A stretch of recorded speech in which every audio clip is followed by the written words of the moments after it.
மாறுகிற நம்பிக்கை எனக்கு தோணுது. ஏன்னா இப்போ விஜய் அவர்களாக இருக்கட்டும், சீமான் அவர்களாக இருக்கட்டும், 2 பேருமே வந்தாலும் மக்களுக்கு நல்லது பண்ணுவாங்கங்கிற ஒரு நம்பிக்கை எனக்கு இருக்குது. இப்போ சீமானை பற்றி எனக்கு நல்லா தெரியும். அவர் வந்து எந்த ஒரு பிரபலமும் இல்லாமல் வந்தவர். தனது பேச்சு மூலியமோ முக்கியமாக வந்து யாரும் பேசாத பல அரசியல் கருத்துக்களை அவர் பேசியிருக்காரு. முக்கியமாக வந்து இலங்கை தமிழர்கள் கொல்லப்பட்ட ஒரு விஷயமா இருக்கட்டும், தமிழக மீனவர்கள் வந்து இலங்கையில் வந்து சுட்டுக் கொண்டதை வந்து ரொம்ப ஆணித்தனமாக, அதுவும் கருணாநிதி ஜெயலலிதா இருக்கும்போதே எதிர்த்து பேசக்கூடிய ஆள் வரலாம். இப்போ விஜய் அவர்களும் அதை பற்றி பேச மாட்டார் அல்லது செய்ய மாட்டார் அப்படின்னு சொல்லலை.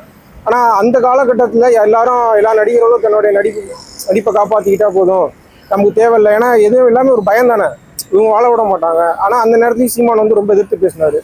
அதனால அவர் வந்தால் இந்த மாதிரியான ஒரு பிற்போக்குத்தனத்தை வந்து ஒழிச்சிட்டு, பிற்போக்குத்தனமாக ஒரு மாணவர்களுக்கு என்ன முக்கியம், அவங்களுக்கு ஒரு கல்வியாக இருக்கட்டும், பெண்களுக்கான முக்கியத்துவமாக இருக்கட்டும், தமிழக மீனவர்களை இலங்கை வந்து சுட்டுக் கொள்றதா இருக்கட்டும், இதெல்லாம் வந்து இல்லாமல் இருக்கும்னு தான் நான் நம்புகிறேன். அதே மாதிரி விஜயும் செய்வார், நான் இல்லைன்னு சொல்லலை. பட் விஜய் வந்து ஒரு வருஷத்துக்கு மேலே இப்போ தான் கடந்து வந்துகிட்டு இருக்காரு. அவர் வந்தாலும் ஓகே தான். மக்கள் வந்து புது தலைவர்களை தான் வந்து தேர்ந்தெடுக்கணும். அதிமுக திமுக திராவிடத்தை ஒழிச்சு கட்டணும், வேற இருக்கணும்.